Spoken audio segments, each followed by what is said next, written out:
old heart impacts past painful scars. In fact, I blast tasteful bars and pass. I back up my actions. Fact, don't ask, grab reactions. Jacked attack with every word, then act with class as they hear me snap. I got nothing to lose, cause I fought and felt the bruise. Now I'm not the one confused. Call the shots and they produce. I ain't lost, I'm finally loose. Pick a new silver excuse. I need the views to boost me to a new abuse of being used. Everybody wants a piece now. Y'all can rest in peace now. You're dead to me, so peace out. Remember, you're discreet out. Get ready for defeat now. I remember what happened. The memories in my mind, clear as day. I can still feel their voices calling out to me. I can still feel them.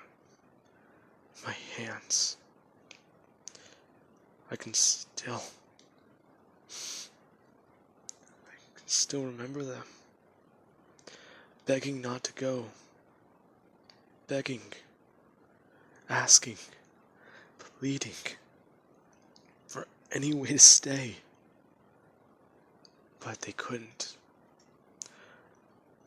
I remember that day clear in my head. Because even I thought I was going to die. However, I didn't. I guess I should explain it. So, now, hello everybody. This is Kirusho here, and let us begin. We will start with Izuku Midoriya, 15 years after he has become the God of Destruction for his universe. Now, Midoriya, he has actually moved his family onto his planet. Now, they still do have the place on Earth, and usually his family does actually jump back and forth, and go in between both planets, Earth and Midoriya's planet now. Now then, a lot of things have happened within this 15-year period, along with something surprising. Now, let us go over Midoriya's children. Wakashi, his Saiyan child, or full Saiyan son with Momo. Ever since the fight with the Emperor Morse, he has gone out and began to seek powerful warriors. And he has gotten within his fair share of trouble. Now, he, as a child and younger man, did actually explore the universe, attempting to fight and actually push himself. Now, without going into his Super Saiyan form or any of his forms higher than that, he did find a lot of people to be quite challenging, especially since the training his father used to put him through. Now, with that, he eventually did encounter quite a lot of people, and made his own little ragtag group of friends. Or you can really just call them misfits. Now, I do want to say that him and a girl may have fallen in love. However, she would have been surprised to find that his father was Izuku Midoriya, the guy who apparently saved the entire universe, is the God of Destruction, and from what she has heard, is the king of the Saiyans. Now, that was one of the many things that have passed. After 5 years, so whenever Wakashi would be about 19, his grandfather would have retired. He has gotten far too old, and he spent most of his life facing off against a war. And he does actually want to spend time before he begins to rapidly age, somewhat relaxing, and actually having a bit of fun, you could say. Now, him and, well, Momo's mother would actually go traveling, and Midoriya would assume the role of king. Now, that makes Wakashi a prince. that is what happened with Wakashi's life. And we actually do have Etsa, who actually does have something similar happen. Her uncle, so Mina's brother, does assume the role of king, since Mina is off planet. And she's actually made a princess. Now, Mina's brother still does actually have some disdain for Midoriya. However, ever since he assumed the role of destroyer for their universe, that disdain has somewhat lessened, and has turned more into respect. Especially because Midoriya will probably manage the job. Then we actually do have Hope. Now, with this, well, I don't want to just slip this in here since I'm not doing it, but I would say that there was a future Hope saga, so a Izuku Black or Zamasu situation, but I want to say that did not happen. Now, Hope is actually 7 years older than her future self, whenever she time traveled. And this is actually revealed to her. That she's actually, well, a big part of the reason why their world is so safe. And she may not be a princess like her sister, or, well, yeah, her sister, or a prince like her older brother, but still she is a very big savior to everyone. And this did actually make her feel a lot better. Now, you also do have Olivia, Melissa's other daughter, who, quite surprisingly, was a very strong child. Along with the fact that she does actually possess, surprise, surprise, God Key. Now, with that, let us jump ahead those 15 years to the current scenario. Midori and Bakugo, now at the age of 54, are actually duking it out, along with Kirishima. Now, Kirishima and Bakugo are both going intensely at Midoriya, both in their Super Saiyan Blue stage. Midoriya in Mastered Ultra Instinct, as he's just dodging away at their attacks, before bringing one hand up and attacking himself. Now, this actually does catch them off guard. Midoriya does send them flying away and smashing back down into the planets, before Varos does actually heal them. Going on to state that if these two are going to fight, then they should possibly fuse. Then they might be able to catch up to Midoriya. Both these two actually somewhat agreeing. Before they actually do go into a Potara fusion. And they then power up to Super Saiyan Blue evolution. And begin to rush in. Now, as soon as the fight does actually begin, it begins to go back and forth. Midoriya actually going offensively and sparring with, well, this fusion. Or, well, I don't want to say a fusion name. Kiruko? That sounds too much like my name. Bakushima. Actually, I like that one more. Anyways. Now, the fight does begin between Bakugo, or Midoriya, and this fusion, as they are actually having a lot of fun sparring, and going more intensely, before the Grand Priest did actually arrive, and surprise everybody. Now, as soon as the Grand Priest did actually arrive, Midoriya was able to take down the fusion, with one swift blow to the neck, at closer to Midoriya's full power. Before he actually does grab the fusion by their shirt and lower them down to the ground.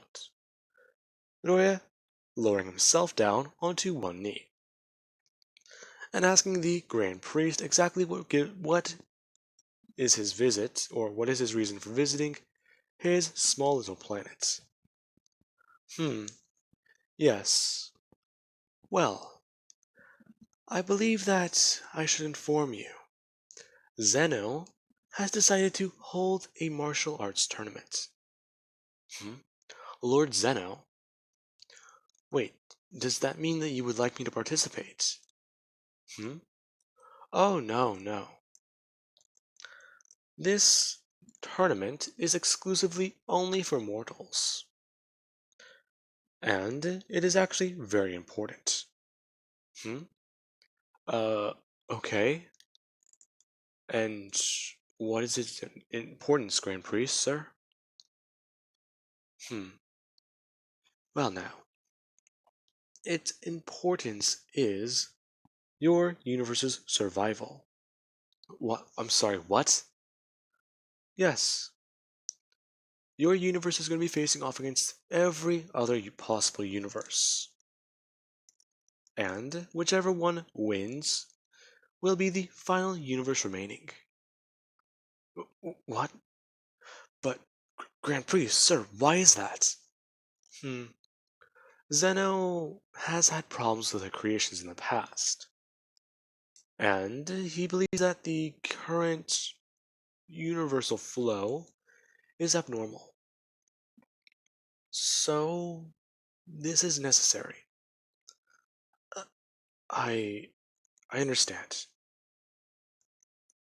Midoriya in his head freaking out, before actually looking to his right, and thinking that this fusion right here is actually closer to Lord Beerus's power level, if not possibly even double. So, if they are to fight as this fusion, then they would win.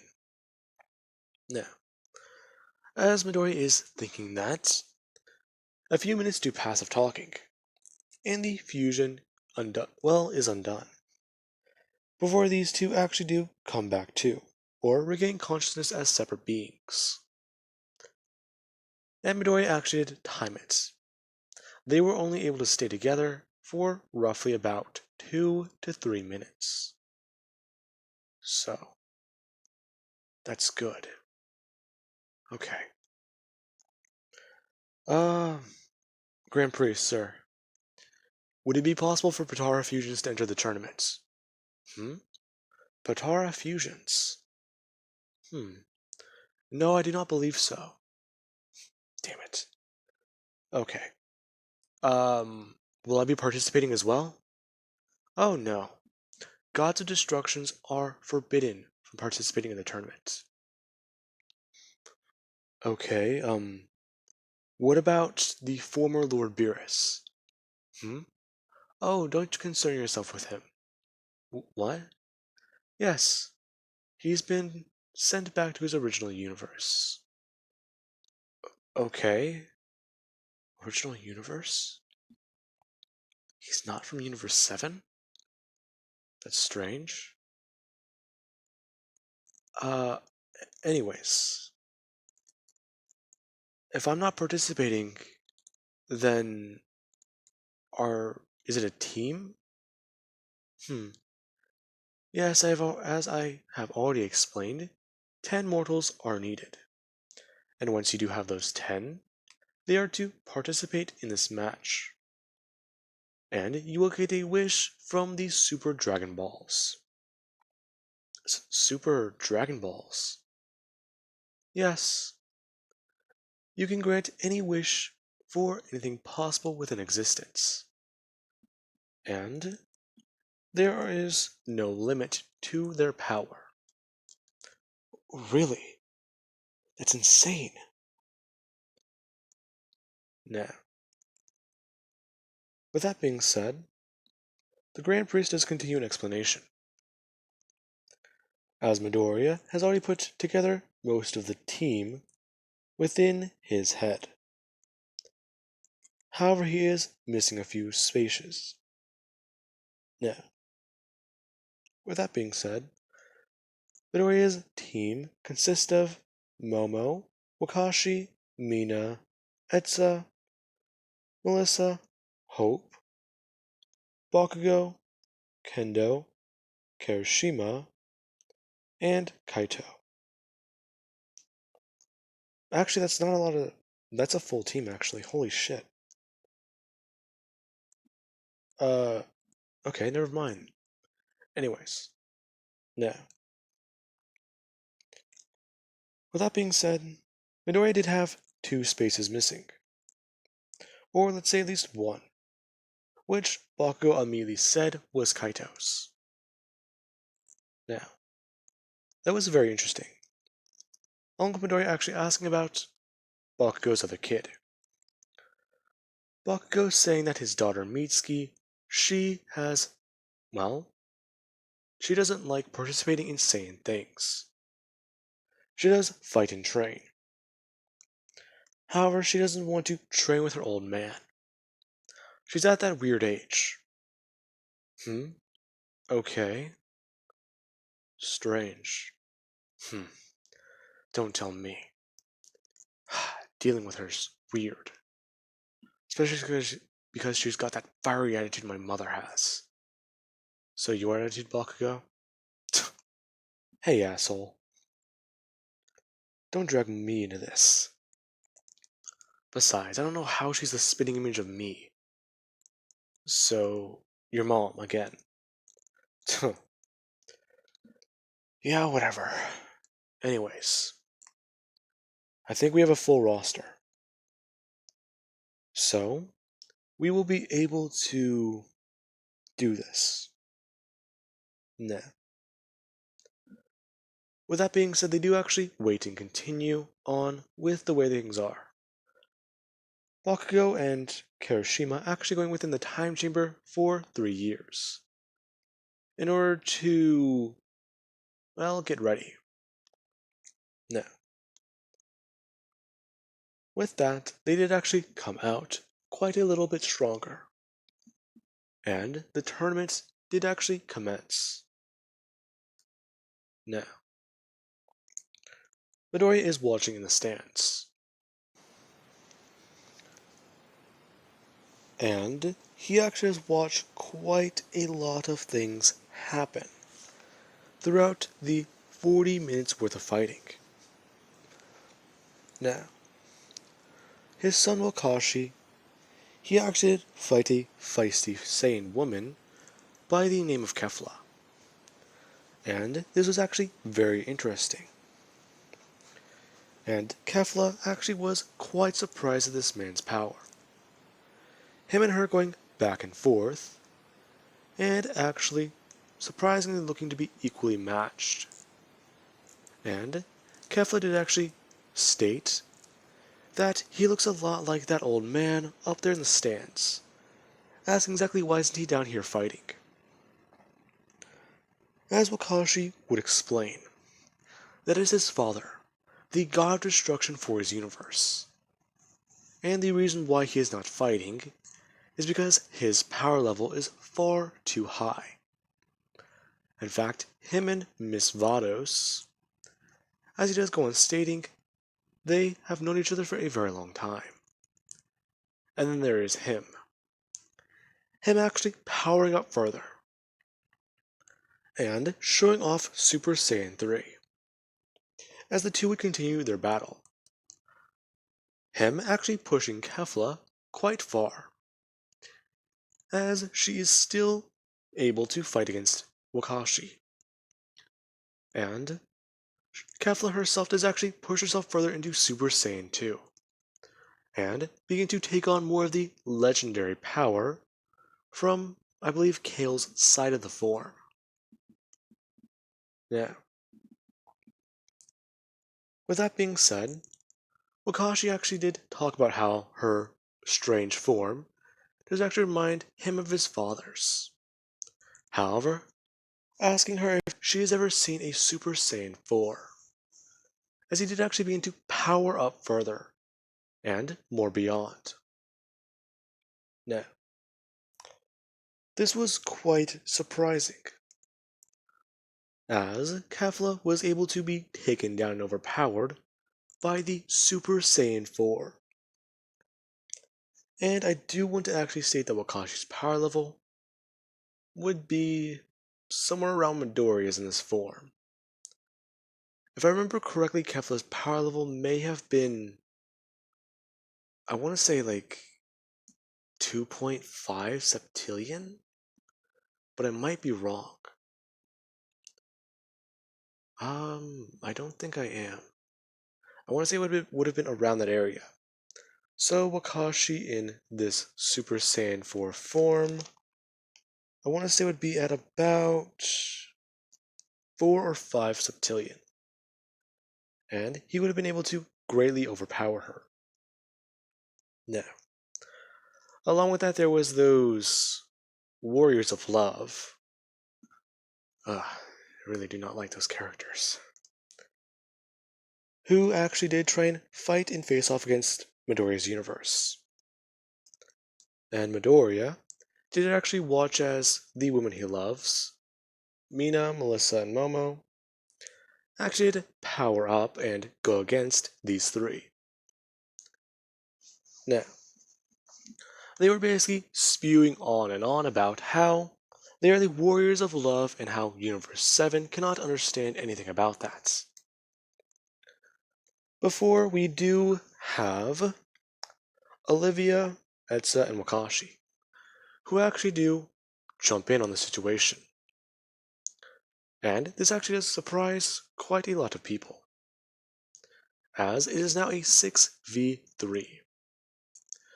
Now, the other three combatants from this universe, or the Warriors of Love universes, would jump in, and it would be a 6v6.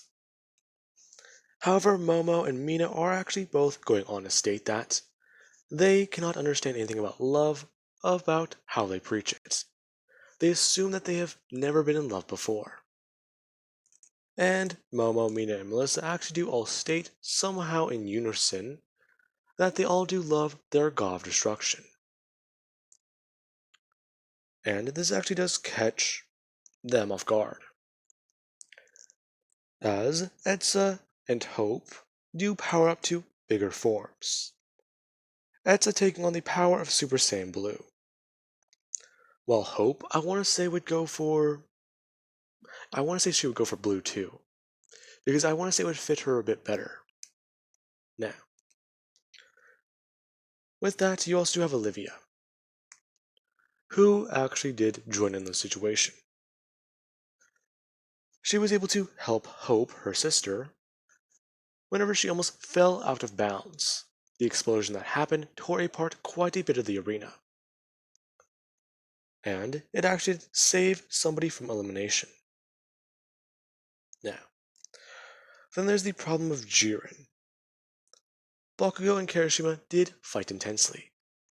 However, everyone that went up against this man was taken down. And Bakugo and Kirishima did fight intensely against this threat. Now, their power levels would be at about, I want to say, half of what Jiren's full power would actually be. So, they would be able to give Beerus a run for his money. However, against Jiren, they are very, very badly paired up. Now, these two did fight in unison, and eventually, after enough time has passed and enough knockouts, these two were the final two left against this threat. And Midoriya did actually have to shout for both of them to go all out, and to fight as much as possible. Now, in the end, sadly, these two were taken down, and knocked out of bounds. Before, you do actually have Jiren, who is talking, and he's stating his wish on the Super Dragon Balls, as the Grand Priest is informing Zeno about what to currently do. He is to erase Universe 7. However, they want to see what Jiren's wish will be first. The Grand Priest hoping for something better, hoping that Jiren's wish will be what he wanted for the Tournament of Power. However, Jiren His wish was to greedily seek out stronger and stronger power. Get stronger, stay the strongest person ever. And the Grand Priest immediately just brought his hand up and destroyed Jiren where he stood. This shocking Universe 7, as Zeno wiped out Universe 11 and then actually did begin to make his way towards 7. Now, Midoriya did actually stand there somewhat in fear. They're literally going to be killed by God, the very being that created them, and their very power. Midoriya hugging his family, and waiting for it all to end. Now, as this was happening, Midoriya did actually hear it, and for a split second he thought he was dead. But he wasn't. He merely just opened his eyes, and found that everyone who was in his arms, they're gone. They have all been killed. Midoriya just looking down at his hands, as they begin to twitch and shake. The Grand Priest then actually standing in front of Midoriya, before telling him that he is no longer immortal, nor is he a god. His progress is being, well, far beyond anything ever predicted. Midoriya is just as strong as Vados now, especially if he does maintain his balance and ki control, along with exactly him training his base form and what he's been doing. Now, Midoriya does actually begin to yell at the Grand Priest, ask him exactly what did he do, and why did he kill them all? As the Grand Priest does actually go on stating that Zeno had better hopes for the mortals, and that they did not meet his expectations, so they will try again someday soon. And he does actually hope that Midoriya does understand this. Midoriya shouting off about and asking why he wasn't killed. The Grand Priest actually stating that he made an exception for Midoriya. Midoriya is granted the rank of an angel. In fact, Zeno himself didn't even see Midoriya as immortal. He was confused by the Grand Priest's very question, to spare him. So, it should come as no shock. Explain to him that they must leave now, and head back to Zeno's palace, where they will have plans put into place, and get ready to create new universes, breed new life into them, and hope for the best for their second chance. As Midoriya did actually begin to just scream and shout at the Grand Priest, before dropping to his knees and beginning to cry, as he could still hear everyone's voices in his mind. Baku was a snarky asshole, and he would do nothing but just talk shit. However, right now, he wishes he would just say anything. Call him a bastard, call him an asshole, call him an arrogant dick. He just wishes to hear his voice. And then there's everyone else. Everyone on Earth. Everyone he's ever loved. Anyone he's ever met, seen, talked to, destroyed. Midoriya just looking at the Grand Priest and informing him to just kill and erase him. Let him be with his family. And the Grand Priest actually just turned to look at Midoriya. His, well, plain look turning into a frown, and asking Midoriya exactly when does he believe that he will get over this. Midoriya continuing to shout at him, as he does actually begin to power up. Now, as soon as Midoriya did actually stand in power up, Vados grabbed him by his shoulder, and Midoriya turned to look at her with tears in his eyes. Her mouthing the words, "Don't do this," or don't do that. And Midoriya was taken aback by this, her herself actually shedding a few tears for the dead universe. And Midoriya, he then listened, as they all kai-kai'd back to the Grand Priest Palace, where Midoriya just began to understand everything. After the first 100 years, he put all the pieces together. The Grand Priest did continue his training, and Midoriya eventually did receive power, or somewhat of a outfit change and mutation, you could say. He noticed that once he hit 80, he did not quickly deteriorate. He maintained his youthful status. And he did ask the Grand Priest about this. Midoriya's lifespan was far extended beyond anything he would have possible. Explained that he will now age like an angel, and that he will be virtually immortal. And Midoriya was pissed off about this. And he actually did begin to throw himself further and further down the rabbit hole for training and trying to get stronger. Now, Midoriya even did something crazy in an attempt to take his own life.